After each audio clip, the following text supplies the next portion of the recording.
আমি যেকোনো তরকারি যেমন মাছের তরকারি হোক না কেন বা মাংসের তরকারি হোক না কেন আমি কষিয়ে রান্না করতে খুবই পছন্দ করি। যত বেশি কষানো হবে তরকারিটা স্বাদটাও তত বেশি ভালো হবে, এতে দ্বিগুণ স্বাদ বেড়ে যায়। Welcome back to my Annapurna blog. কেমন আছেন সবাই?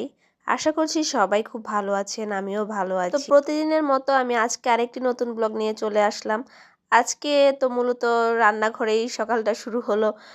কিছুদিন যাবৎ গ্যাসের সমস্যা করছে, চুলায় ঠিকমতো গ্যাস থাকছে না, তার জন্য সকাল সকাল রান্নাবান্না শুরু করে দেওয়া হচ্ছে, যার জন্য সকালবেলা খুব তাড়াহুড়া করে রান্নাবান্না করা হয়, ঠিকমতো ভিডিও করতে পারছি না, কিন্তু তারপরও চেষ্টা করছি আপনাদের সাথে সবসময় থাকার জন্য আর কি, কারণ আপনারাই তো আমাদের পরিবার, তাই না? তো কেমন আছেন? দেখেন এখানে সকাল সকাল কি সুন্দর ফুলও ফুটেছে বারান্দায়, নয়নতারা ফুল ফুটেছে বেশ অনেকগুলোই।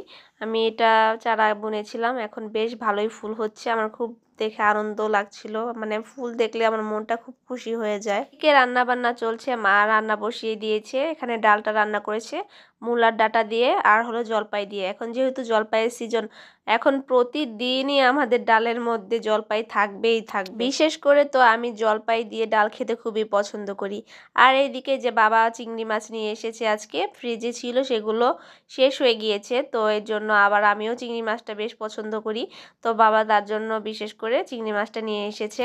তো আজকে চিংড়ি মাছ ভুনা করবে আর কি, সাথে ডাল করলো আর সাথে করবে চিংড়ি মাছ ভুনা। আর একটা জিনিস করবে, সেটা আমি একটু পরেই বলছি। তো চিংড়ি মাছগুলো মানে বেশ ভালোই ছিল, তেমন একটা মানে মনে হচ্ছিল যে চাষের, তারপরও বুঝতে পারছিলাম না, নদীরও হতে পারে। আর এইদিকে সিম ভর্তা বানাবো।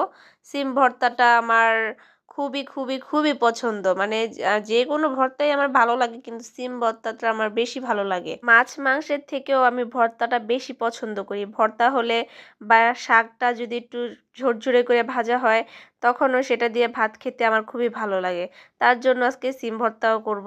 আর এইদিকে যে চিংড়ি মাছটা হলুদ মরিচের গুঁড়ো আর লবণ দিয়ে মাখিয়ে নিচ্ছি। অনেকে হয়তো মরিচের গুঁড়োটা দেয় না, কিন্তু আমি মরিচের গুঁড়োটা দিয়েই রান্না করার চেষ্টা করি, মানে যখন আর কি ভেজে নেই চিংড়ি মাছটা, আমি প্রথমে ভেজে নিই, তখন একটু মরিচের গুঁড়োটা দিয়েই ভাজি, এতে করে রান্নার স্বাদটা দ্বিগুণ বেড়ে যায়। তো আমি এই টেকনিকটা অ্যাপ্লাই করি, অনেকে চাইলে এটা করতে পারেন। এদিকে চিংড়ি মাছটা ভাজা হয়ে গিয়েছে, ভেজে তুলে নিয়ে চিংড়ি মাছটা রান্না বসিয়ে দিব। এরপরে আরেকটা করব হলো মূলো ভাজি। এই মূলো ভাজি কি বলবো, মানে এরকম একটা সিজন চলে আসছে, এখন দেখবেন ডালে মূলো, তরকারিতে মূলো, ভাজি মূলো, মানে যে কোনো কিছুই রান্না করা হয় না কেন সব কিছুতেই মূলো পাওয়া যাবে। একটা বিষয় কি, একটা সময় ছিল আমি মূলো একদমই পছন্দ করতাম না, আমাদের যদি রান্না হতো আমি আরেক রুমে দরজা বন্ধ করে বসে থাকতাম, এতটা মানে করতাম, কিন্তু এখন ভাজিটা খাই। তো আজকের ভিডিও এই পর্যন্তই।